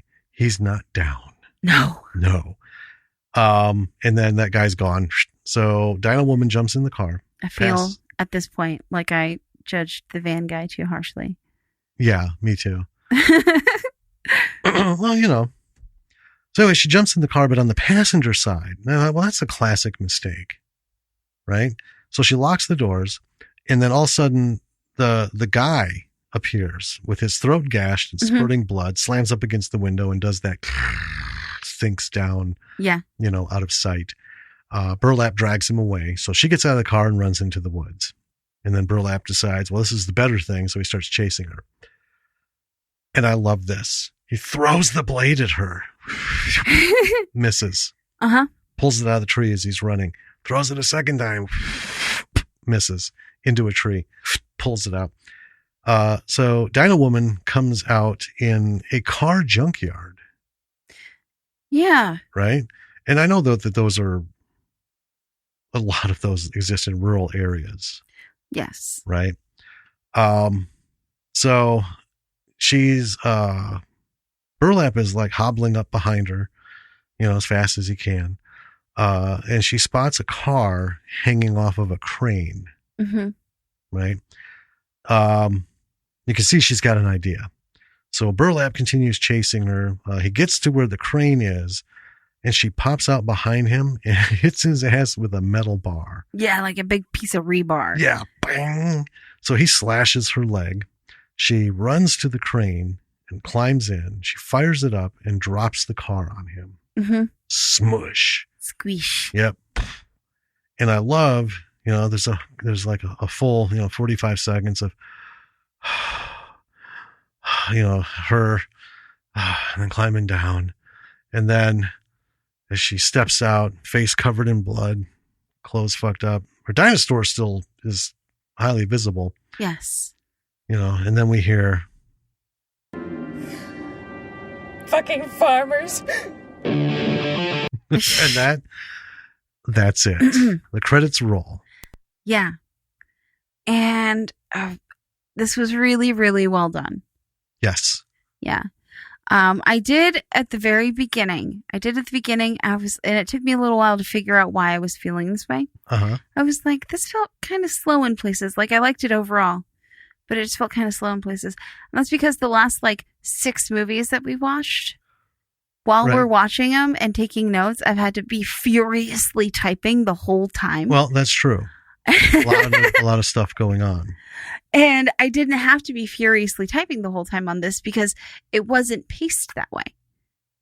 You know what I mean? Well, no. We didn't have.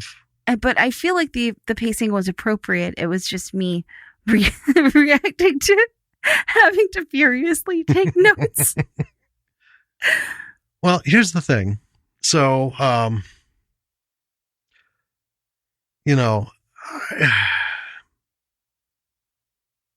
looking for the sound quotes, right? I got to, jump ahead and do all this stuff.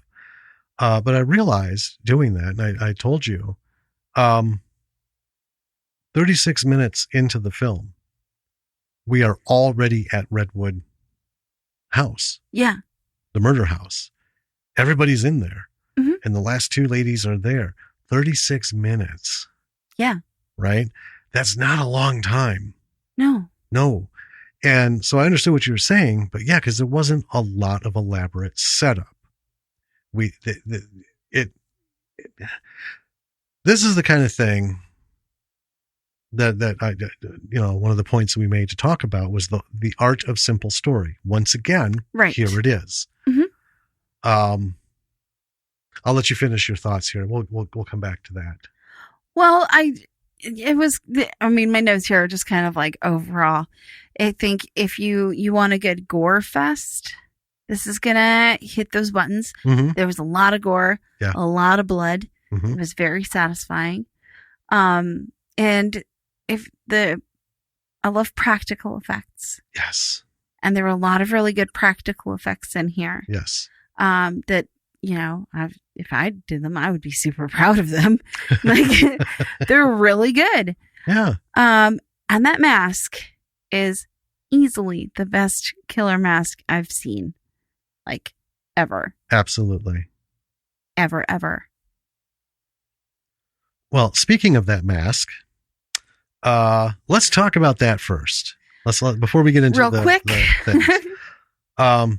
So as I had mentioned, I've been chatting back and forth with David Keith. And when we were talking about the stuff in the movie and this, we had talked about how, that mask was a fucking attention getter. Yeah. And it was super creepy. And you know what? People should buy it. So I wrote, or I responded back to him in one of our exchanges, said, oh yeah, by the way, my wife and I were talking. I tell you what, if you could merchandise that fucking mask, man. Oh my God. Well, come to find out, they didn't make the mask. Right. He purchased it.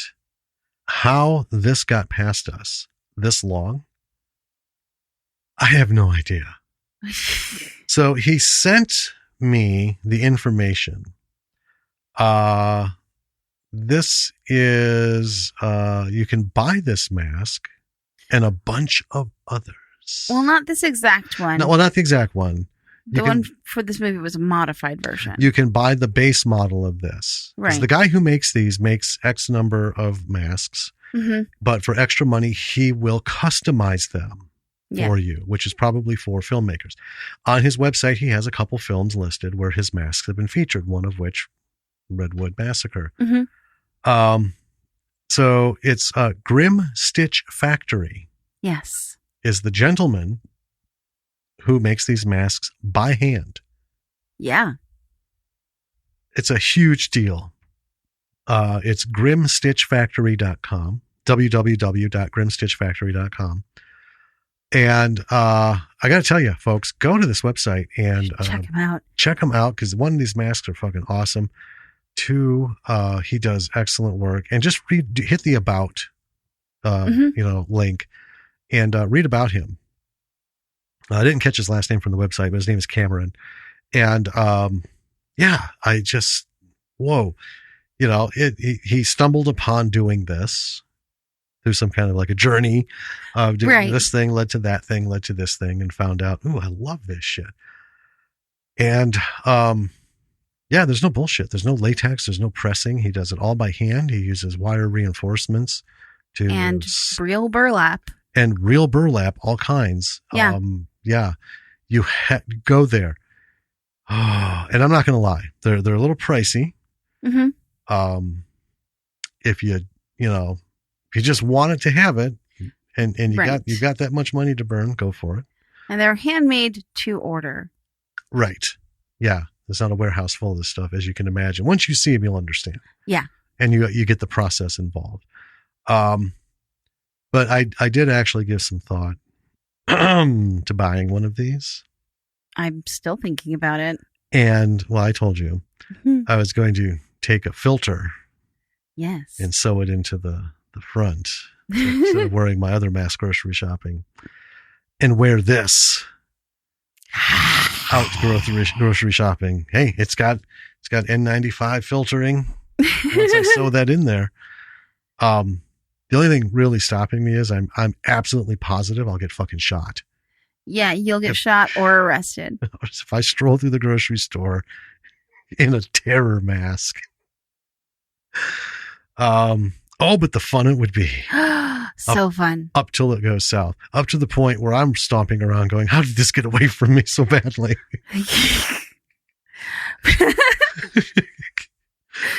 All right. So there's the mask. Yeah.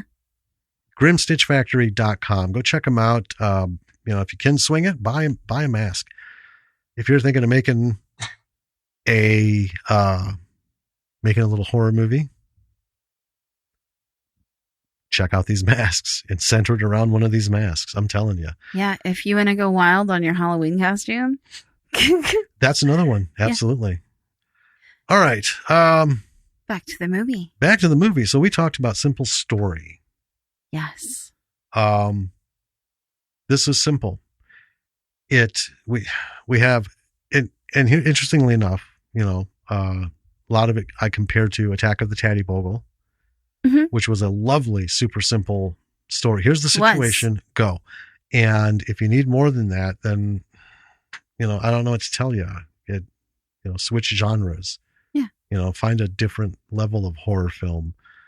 Maybe you're into the thriller kind of thing. I like all kinds. Well, yeah. I mean, we both do. Yeah. But there's a place for these. It fills that little empty space, right? Yeah. Where you're just like, I just want a simple fucking massive bloodshed. Just a good old-fashioned slasher. Yeah, I don't want to know about these fucking people. I don't want to know about their complicated interwoven relationships.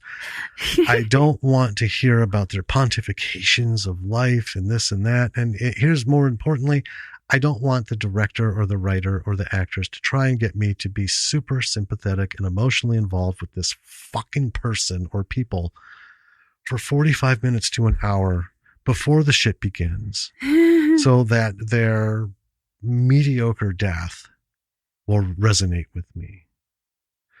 No. I just want to see people get taken apart. Yeah, that's what these kind of movies are for. And that's why I love them. And that's why I think they're underappreciated. They are. Because they don't hit those marks on the Hollywood formula. Well, people say they don't have any depth. Right. And here's my thought. It's a senseless slasher film. How much fucking depth do you really need? Right. We see things like Tombstone Rashomon and Ninth Configuration, a lot of films, Wolf Cop. There are a lot of nuances that are written in.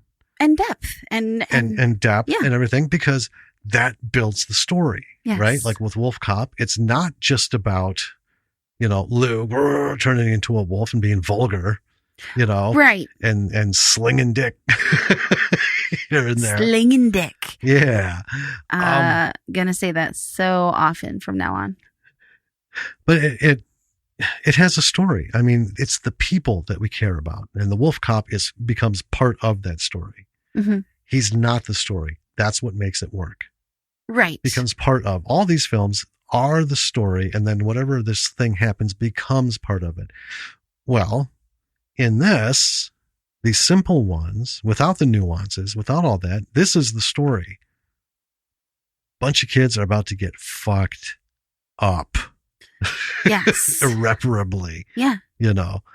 And I was, it's one of those, I honestly didn't think that Dino Shirt or Dino Woman would make it.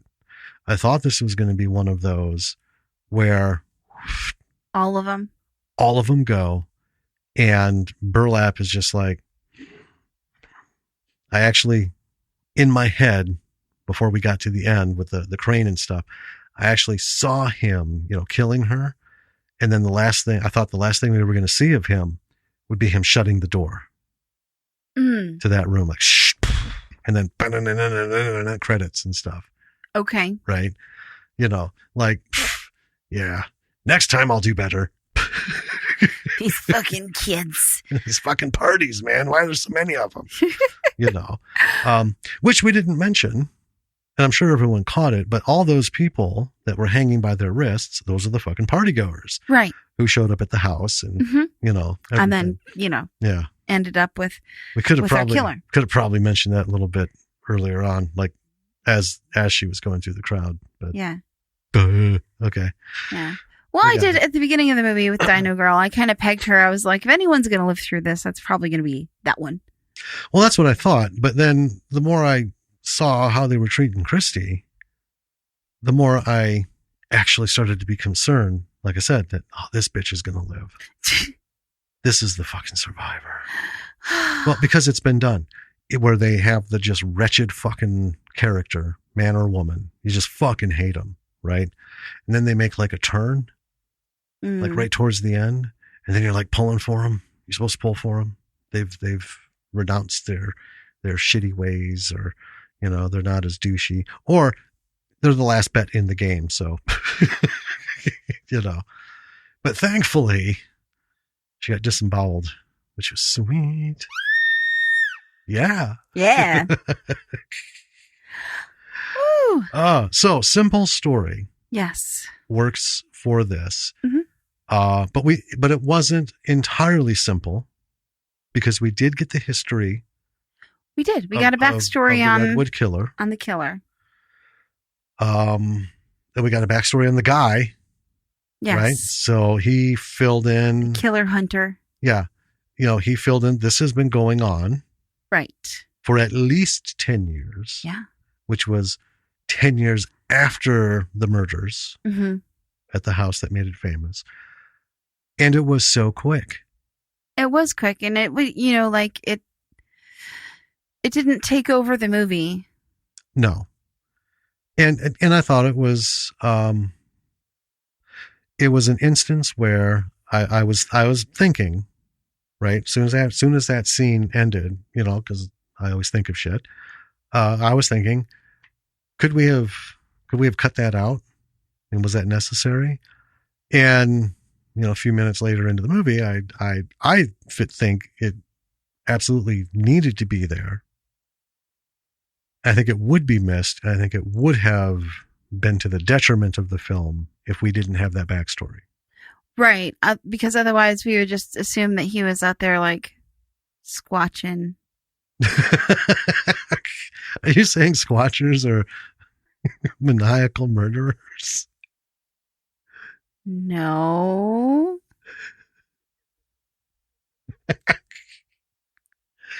Oh, anyway. No offense, squatchers. Offense. No, you want to go squatching. Mostly because I do. you want to say with all sincerity when someone asks, Danny, where are you going? Squatching. Going squatching. It's true. It's so true. One point I want to bring up with this, and we've brought it up with regards to other movies before, but if you're making a low budget film, this guy, he worked with the resources available to him. Mm-hmm. He got access to this really fucking cool, dilapidated barn complex. Right. Right? And was like, this is awesome. And, well, I don't know exactly how it happened, but it made for a great set. Like if you and I were to make them, let's pull the resources that we have access to. Right. What kind of movie can we do? Well, we could do a horror in the woods. We have access to that. We could do like a poisoned, if we're going for horror, we could do kind of like a whacked out restaurant kind of thing. Like, we could. Well, we also have a very rustic basement. Yes. That is already moody. It is moody. And with probably maybe $10, $15 worth of light bulbs, we could, get it exactly how we want it for whatever level. Yeah. Yeah. There's all kinds of really cool stuff that we would be able to get access to. Yeah. Well, and we did. That's true. We did. We got access, to several things. Yeah. The restaurant, we had to, you did the legwork for the park. Yes. To secure that, and the bathroom, because, I don't know if I think we mentioned it when we talked about our disastrous short, how the restaurant that we shot it in, the bathroom did not meet the needs for the scene as it was written. Right. And it also represented a logistical nightmare because it was too small. Yes. The one that we got was hard enough. Yeah. And if, when it does come out, people are going to be able to look and see, there's the whole sound crew and camera crew in the reflection of the stall. Actually, maybe not, because the way I want to edit it, none of that shit's going to happen anyway. Oh, okay. Yeah. So it'll just be the one shot. Anyway. But regardless. Yes. That's a really good, tip. Work with what you have access to. Yeah. If you want to make a movie, before you think about like writing the story and everything, think about like, okay, what do I have access to? What can I do with that? Because for one, that kind of mental work forces good creative vibes onto you. It does. Anyone can think of a story, right? Yeah. And then flesh it out and stuff. And, talking with Alex about, writing, well, it's you have full control. Yes. And that wonderful tone of his, that just sounds like he's describing heaven. Yeah. Yeah. With this beautiful British accent. I know. Full control. And you don't have to worry about, where it is. You, of course, have to know where you're going to end up. And, but he's delightful. It was so beautiful. It was wonderful talking to him. But anyway, when you just think shit up off the top of your head, well, I'm not going to say it's easy, right? There's an ease to it. Right? But there's a higher level of challenge when you think of, like I said, what do you have access to? Okay, so we have the woods. Many, many acres of woods. So many acres and in of those woods, there's different areas that they're super thick. There's bramble overgrown. There's some clearing. There's some edge with nice green.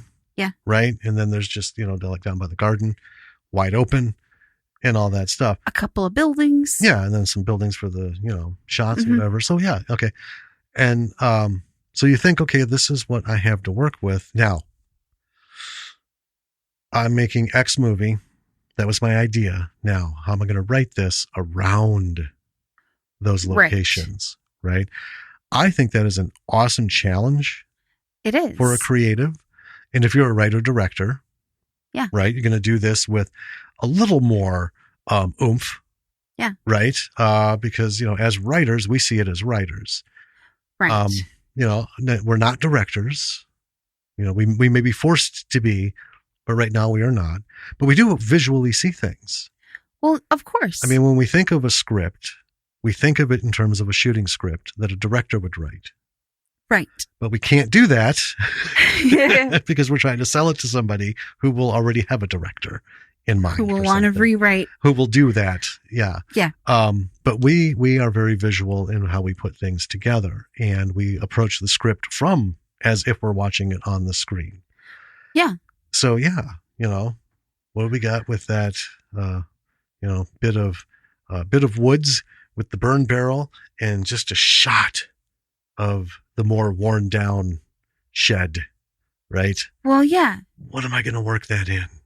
And I think, if you're writing, and if you want to try an exercise to force creativity upon yourself, put rules and parameters on what it is you're writing. Force yourself into a box because you're going to have to think of a creative solution to get yourself out of that box. Yes. Well, example, budget. Right. Yeah. You wrote something fan-fucking-tastic. And, you're going forward. People are responding. And then the day comes and you realize you have 1/5 of the money that you anticipated you would need for this show or this film. Uh-huh. And that's it. So this is the moment. You either kill it, return the money, or you move forward and you face those challenges on, okay, so I wrote it this way, but now I got to do my rewrite. Right. And here's the reality. It's just like talking to all the folks, Lowell, everybody, Hilton that we've talked to, even Kyle. It's like, well, what can I get for this extra 100,000? 3 more shots.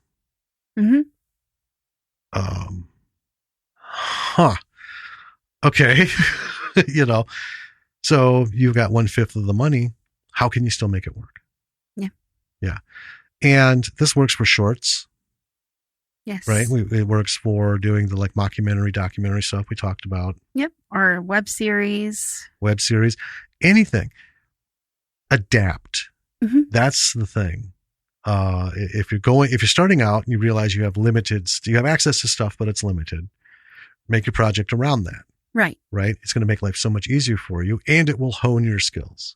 Yes. But if you find out you've been shortchanged, give it a different shot. Well, yeah. You know, the direction of this film was, I think, fantastic. It was. It wasn't sloppy. It wasn't, what's the word I'm looking for? It wasn't rushed. You know, it's a very singular pace. Right. Right. Well, I mean, it wavers a little bit appropriately. You know, well, we yeah. have our, we have our, charging at poor Bruce full speed. And then we have, sitting in the yard, what the fuck's going on? And well, it uses that space and that pacing to build tension. It does. And it's cleverly done. And connection. Yeah. Because like I said, I connected with Dino Woman a lot in that scene, not just, the artistic shooting of it. And, well, yeah. Really nice. But, I get it. Well, it's that moment where like, this is so fucked. Yeah. What is happening? Well, and that kind of tied into, like you said, none of these people fought hard. Right. And we've talked about this. There are moments in real life where a majority of people just fucking shut down. Yeah. We make movies about and write books about the hero coming through and at their worst things come out, this and that. And the reality is 99% of the fucking planet just shits themselves and goes out with a whimper. I mean, we're seeing it. Okay. We are seeing how fucking frail the human nature is on most of the general population. I mean, this is nothing. It's that going to die if they don't get a haircut. Yeah. And we get the whole, people out there who are smart responding, yeah. Seems our, World War II era grandparents suffered a whole lot more than this for a whole lot of years. And they did okay. Right. Yeah. Suck it up, Buttercup. But anyway, the pacing made that connection where, fuck, I get it. Yeah. You just, well, she's at the point of confusion, but it's that kind of breakdown, especially when you wake up in a situation like that. It's a different kind of confusion. Which is where you realize that something is terribly wrong. Right. And yeah, and they were, they were tied pretty good. Yeah. The only way Bruce got away is because Burlap got a little sloppy. Yeah. He had too many live-ins at once. Well, probably because he was a bit haggard at this point. He was like, some more fuck. Maybe 5, 6, 7, 8. I got 13, 15, 20 fucking people. I still have to can so many dicks. I know.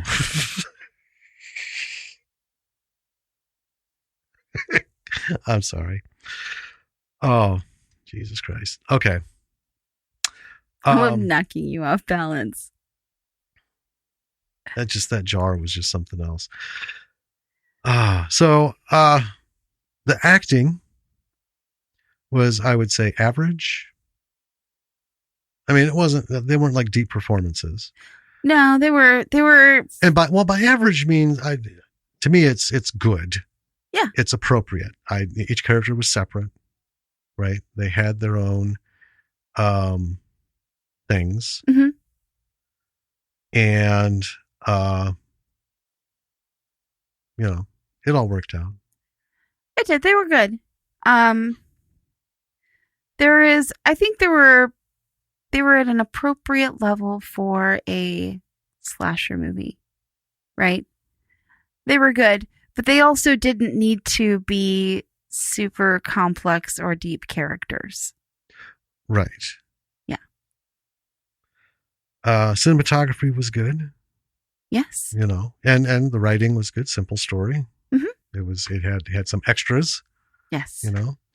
So all in all, folks, watch this show. Check the show notes. It's out there. We found it on Amazon. Yes. And did we rent it or was it on Prime?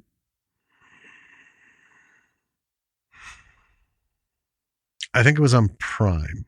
I think it was. Either way, well, even if you got to rent it. Well, yeah. It's not like this shit's expensive. Well, that's true. We rent stuff. We do. Yeah. Go out there and support constantly. These people, man. Even if it's 2014, the money still trickles in. Yeah.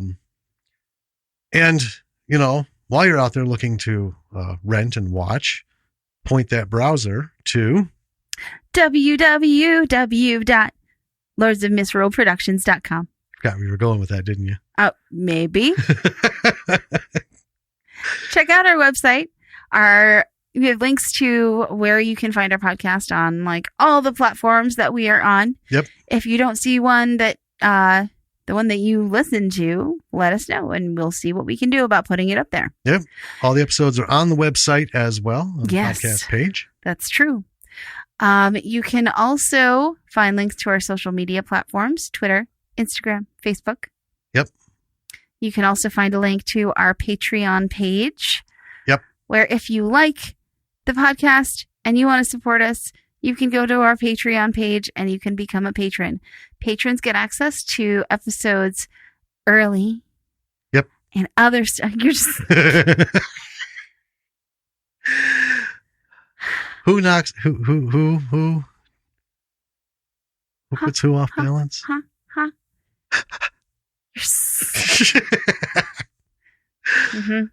Patrons get access to episodes a week or a little bit more early, depending on how fancy I'm feeling on putting them up between Sunday and Tuesday, and how much shit I've got going on.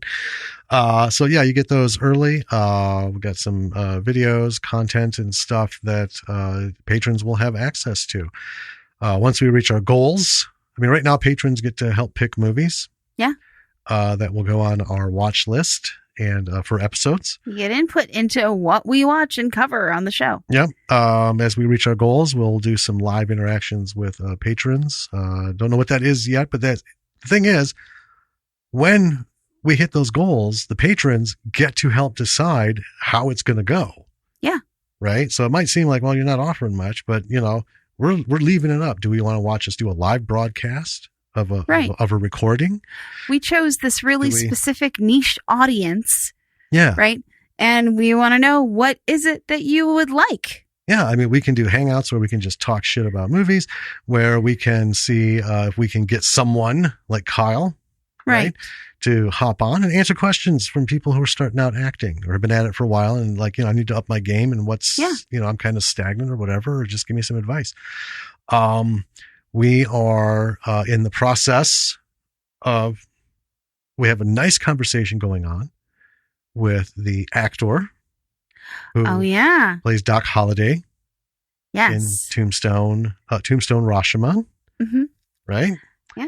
And we might be talking to him soon. We're working on setting that up. Yeah. And so a lot of stuff as a patron. You know, we want to build it with the patrons. Yes. So the more that come, the closer we get to that. And also when we get to another goal, we'll have enough going on where we can get some good, decent swag and just send it to our patrons for free. Yeah. Right? You know, no discount stuff, no coupon codes.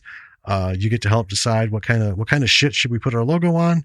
You know, you feeling like t-shirts, we'll get you some t-shirts. You know, you want fucking mugs, we'll get you some mugs. You know, you want a squishy ball swag, you get it. Yeah. We want to get it out there. Mm-hmm. And, you know, just kind of, you know, and hopefully one day down the road, help get some official swag from pre-releases. Ooh. You know, it's a little ways off. Anyway, become a patron. Yeah. It's $5. You also you'll get early access to other projects that we are doing. If we were able to, we'll see how this summer goes to see if we can do our short. But if we're able to do our short this summer, our patrons are going to get early access to all of that stuff. Yeah. Project information and everything. We will have, you know, behind the scenes stuff, whatever we can do in making those projects. Everything that we're working on, not just the podcast. Patrons get to be part of the Lords of Misrule family. Yes. Right? So all of our projects, the graphic novels that we're trying to do, novelizations, all this stuff. You know, right now there's not a ton of posts out there because there's reward, you know, effort versus reward. The more patrons we get, the more stuff I'll put up. Right now I'm spending my time on other stuff like, you know, YouTube videos, right? It's not full episodes anymore. Right. But we are recording and select portions. Yeah. I'll give you 10, between 10 and 20 minutes of, us doing this. Yeah. On YouTube. And we'll see where that goes. Yeah. Eventually. Right. Also, check out www.stage32.com. Yeah. It's a really cool site. You can network with people. You can do a lot of stuff for free. You can also pay for webinars. You can pay to get scripts read. You can pay to pitch your ideas to executives. Yep.